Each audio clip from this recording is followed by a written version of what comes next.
Hello, everyone, and welcome back to our deep dive with Pearl Expeditions General Manager and Head of Sustainability, Mick Fogg. Welcome, Mick. Thanks, Craig, for having me this morning. It's great to chat destinations and everything Paspaley Pearl with you. Absolutely. And which incredible destination are you going to take us on a tour of this morning? Well, I think I'm going to talk to you about what I like to call my second home, which is Indonesia, one of my favourite destinations on the planet. Didn't Lucky pick you enough, as a Bali guy, Mick. I'm not a Bali guy, Craig. You are correct. It's an interesting one, isn't it? I've been lucky enough to be travelling to Indo since the sort of mid to late 90s. And I'd never been to Bali until my wife dragged me there in 2009 or 2010, I think it was, the first time I went to Bali. Yeah. I'd always fly into Jakarta and then fly out of there to get to the outer islands because, I don't know, I was never a fan of Bali. But to be honest with you, after going there, it's not that bad. No. And there's something for everyone. I think whether you want to go up to Ubud and relax in the rice paddies or you want to do an all-inclusive, resort on the beach, I think there's something for everyone. There is, but there's also a lot more to Indonesia than Bali, which is why I'm glad I've got you this morning, so you can showcase what other hidden gems there are on the Indonesian islands, because there's thousands of them, right? Thousands of Indonesian islands, or hundreds? Absolutely, Craig. There are thousands of 17,500 islands in Indonesia. Wow. So, it's a wonderful archipelago.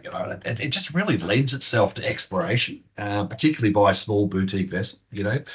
When we've got a 50-metre vessel, we can wander around the islands and have some really remarkable experiences and take time to enjoy them with just 30 guests. And I think that's a real key element to it, So when you look at Indo, you've got that, obviously the vast majority of the population is on the western side, so through the islands of Java and Sumatra in there. So we'll tend to stay to the eastern side. So Bali is around about as far sort of west as we're going to go. Well, I shouldn't say that. Kalimantan's as far west as we're going to go, but spending more time on the eastern part of the archipelago. So we've got several voyages through the region. We've got three in particular to talk about today. And so the first one I want to talk about is what we're calling our Forgotten Islands. So this one will travel between Dili in Timor-Leste, which is a lovely little short flight from Darwin, about an hour and a quarter daily flights from Darwin into Dili. New hotels opened up there, which is a lovely 5-star hotel. So if you want to go and spend a day earlier in Dili, do so. It's a lovely place to explore. And then we finish in Bali. And of course, airlift in and out of Bali is very easy. And the other thing to note as well is that there are multiple daily flights from Bali to Dili. So if clients wanted to, book in their voyage with just going to Bali, then it's very easy to get between Dili and Bali as well. Okay. Certainly, Craig. Yeah, very, very easy to get into Dili and very easy to get into Bali. So they really do lend themselves to start and finish points of a voyage. And there's quite a few interesting places in between them to view and some pretty remarkable experiences you can have. So we start from Dili, we'll wander down to Kupang. So Kupang's an interesting little town. We're going to look at some of the culture there and a bit of the history. I don't know if you know, but it was June in 1789 where William Bligh arrived in Kupang after being, chucked off the Bounty in Tonga, and he'd successfully navigated over 3,600 nautical miles, which was really incredible to think, and then landed in Kupang. So it was his first port of call. Yeah, it's remarkable to see, but it's got some interesting features in it, Kupang. So I spent an afternoon there before getting immersed into some of the deeper cultural aspects of Eastern Indonesia with the Abui tribe. And looking at Aileries culture at Takpala village in Alor. So we'll get to experience that. And then we're going to head down to a little spot called Lamalera. Now, Lamalera is on the island of Lembata, a tiny little village, and it's really hard for them to exist there, I guess is the correct way of looking at it. So they're one of the very few places that are actually allowed to do sustainable whaling. Now, I know in this modern day and age that kind of gets people's backs up, but it is all sanctioned. It's all done in the traditional style. There's no modern techniques used at all. but it's their way of being able to get through the really hard times because there's very little rain and sustainable crops that can be grown there. So we won't visit obviously during the whale season because we understand people's sensitivity to that, but it's a really interesting culture based around it and how only certain members of the village can be involved in that and the preparations they have to do with that and the respect they show the animals and the respect they have for the ocean. It's really quite an interesting, I don't want to use the term living museum, but really, yeah, it's just a real eye-opener to understand how different people operate on the planet. And, as I've Yeah. always said, we travel to experience cultures, not to judge them.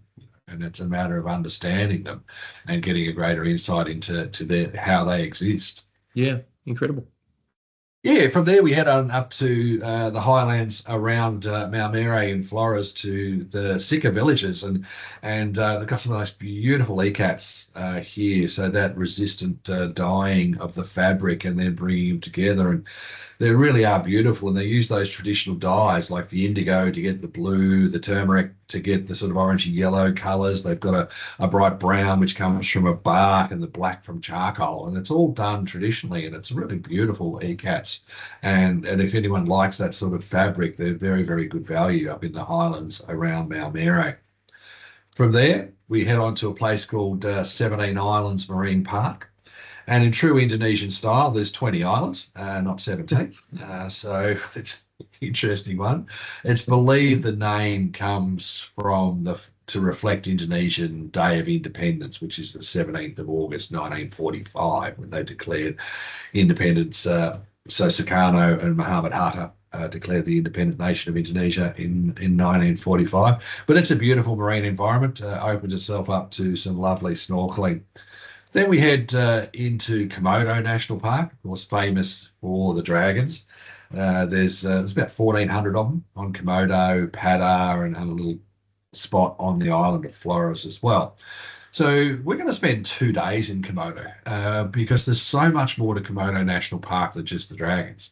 There's many, many beaches. I was lucky enough a couple of years back to do a 7-day liverboard in Komodo with my family, and it's one of the best holidays we've ever had. There's so much to see. There's so many different places to go snorkeling, beautiful experiences to have. So not only the dragons, you've got the hikes you can do on places like Padar. The national park was originally formed in 1980 to protect the dragons, but now it's protecting this beautiful marine ecosystem as well. And there's ideal places for sunset drinks, these beautiful white sand cays that exist around Komodo. Excellent opportunities to do, a late afternoon cocktail and even do an impromptu briefing on the island because we're only going to have 30 guests sharing that experience. So we're off to the island of Sumbawa, and then in there a place called Saleh Bay. And at the entrance to Saleh Bay is a number of little islands.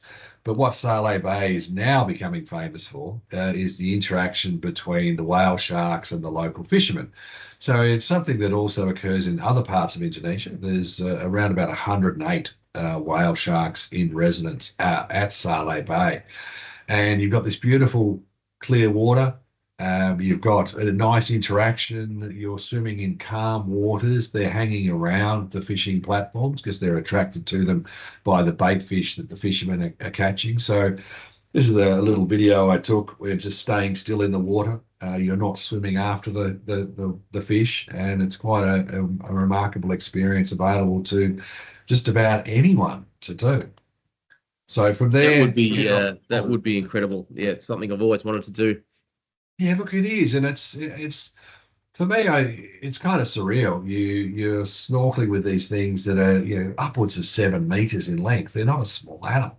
No. It's sort of like a really slow motion ballet that you watch. As they come towards you, and yeah, it is. I think it's an experience that is on a lot of people's bucket list, but quite often can be out of the reach because of ocean conditions and things like that. But in areas like Saleh Bay, very easy to achieve. Very easy to achieve. Right. And then we head on to the village of Badass. And then at Badass, we do the classic buffalo races there. So we'll experience that to finish our voyage coming into Bali. What a great expedition. really covering so much of the islands there, and so many places that just people do not get to experience. So it's great. And Borneo, Absolutely. this is where you and I travelled on my first ever expedition. Was up into this area, Michael.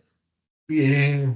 Look, it's obviously a place that's close to my heart. I think it's, I've been lucky enough to be associated with the area for a fair bit of time now. And I think that, yeah, the mighty Sakonya River in Tanjung Pudi National Park is probably one of the great wildlife experiences anyone can do anywhere on the planet. Hard to get to, but not if you jump on a voyage with us. So you've just got to make your way to Bali. We'll do Bali to Bali in 11 nights. We'll add in a few other places. But this is, going out on a limb, the only voyage that's available where you can experience orangutans, Komodo dragons, and whale sharks in the one experience. So, Wow. yeah, ticking off those big three is quite remarkable. So, we'll also add in a bit of culture. We'll be back at Badass and do the buffalo racing there. That opportunity in Sale Bay to swim with the whale sharks, as well as time in Komodo. But we're also adding in some of the other aspects of Indonesia, things like the volcanic aspect, that great landscape, the beautiful Mount Bromo. This is part of the Tenga Massif, which is a huge area of landfall that was originally one volcano that erupted, and it's now got these four volcanic cones in amongst this massive sea of sand with a little Hindu temple pictured in the middle of it. It's absolutely beautiful and something you really do need to see. And I think on the island of Java there, so we go into Probolinggo and head on up there and have a look. And you've got Mount Semeru in the background there, which is the highest mountain on Java. And then that's that little Hindu temple that we go past on the way up to Mount Bromo itself. We'll also visit Madura. And so part of that is looking at that Majapahit historical culture. So we'll see that and experience that on the island of Madura. But one of the major highlights will definitely be Tanjung Pudi National Park, and we work with the local people there because we could use our Zodiacs and expedition vessels, but I think everyone needs to experience a day on a Klotok. So the Klotoks are the traditional Indonesian boats here. We'll have four of them, maximum of eight people on each boat. And they've got a bathroom, you're going to have an esky on there with cold drinks, areas for seating, plenty of opportunity to wander around. And you get to see some of that remarkable wildlife that is on the Sakonya River. So things like the amazing proboscis monkeys, Borneo. The ticket item on Borneo is the orangutans, and they're wonderful animals. But the proboscis, there's actually less of them than there is orangutans. So somewhere between about 7 to 20,000. It's really hard to estimate the population of proboscis. But they get their name from that big pendulous nose that the dominant males develop. And they're remarkably coloured, and particularly late in the afternoon when those oranges really come out with the setting sun. Lots of bird species. There's 8 species of hornbill in Tanjung Pudi National Park, but we all know the hero is the orangutan. And so population estimates of those are really hard at the moment. We know they're declining at a rapid rate, and it could be as low as about 50,000 of them left in the wild now on Borneo. There is another subspecies on Sumatra, but these guys are heavily impacted by deforestation and human population. But when you see them at Tanjung Puding in their natural environment, it's a remarkable experience. So we time the day so that we're coming down the Sakonya River as that sun is setting, and it's an amazing experience because all of the primates, the monkeys, are all coming down to the river to roost for the night. So each time I've been coming down that river, it's remarkable to see guests just overwhelmed by the amount of wildlife they're seeing that they kind of switch off after a while. It's just another troop of monkeys. It's another troop of monkeys. Oh, there's some hornbills now, coming in to roost. Oh, now then we get the fireflies as the sun sets. It's a really probably one of the most unique river voyages you can do on the planet. And so we're really happy to be able to working with our local contacts there and offering that as part of the experience. Incredible. Yeah, absolutely. It'll be a fantastic voyage. And then, of course, the other jewel in the crown of Indonesia is Raja Ampat. and the spice history. So again, doing that out of Dili means that short little jaunt across from Darwin, very easy to achieve. And these will be our 12-night voyages heading up into Raja Ampat, spending 5 days there, but also taking in the Spice Islands as well as the West Papua mainland.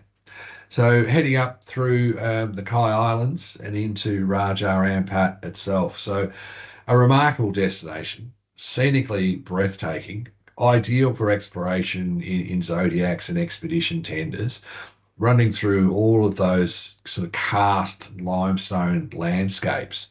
And then, of course, you've got the marine biodiversity. You know, the Indonesian through flow, which is the waters that run through that area, which is the reason why it is so biodiverse. You know, you've got the meeting of the Pacific and the Indian Oceans there, and so you've got the lava from both oceans coming, which is why you get such a huge amount of biodiversity there in the marine environment. But it's really hard to sort of fathom how much water flows through there, you know, because it's 12 and a half times more water flows through there than the combined flow of all of the world's rivers. And that's really hard to fathom, you know. Yeah. And you think about it, like that's all of the world rivers, but 12 and a half times that much water. So if the Amazon is the world's got the largest outflow, it's 12,500 times that volume every day going through there. It's an enormous amount, but that's how oceans work, you know, and Yeah. that's why these areas are so diverse. It's a wonderful area to visit. But not only have you got the marine encounters, you've also got traditional cultures there as well. And on top of that, you've got some ancient rock art sites, burial sites that we get to visit, and doing early morning walks for the elusive birds of paradise. So the two primary species we concentrate on are the red, and hopefully we'll get lucky enough to see one of my favourite, which is Wilson's bird of paradise. Very remarkably coloured bird and absolutely beautiful to see in the wild. And then one of the phenomenons I find remarkable on the Papua mainland is Kitty Kitty Waterfall. So this waterfall doesn't come out of a river; it comes directly out of the limestone. So when it comes out, it is crystal clear and it's cold. You know, it's probably 10 degrees cooler than the surrounding waters, but drops straight out of the limestone, straight into the salt water, into very shallow salt water. You're only up to about your waist. You can walk around it, you can wander through it, and it's a really unique experience to do is to swim around Kitty Kitty Waterfall. Yeah.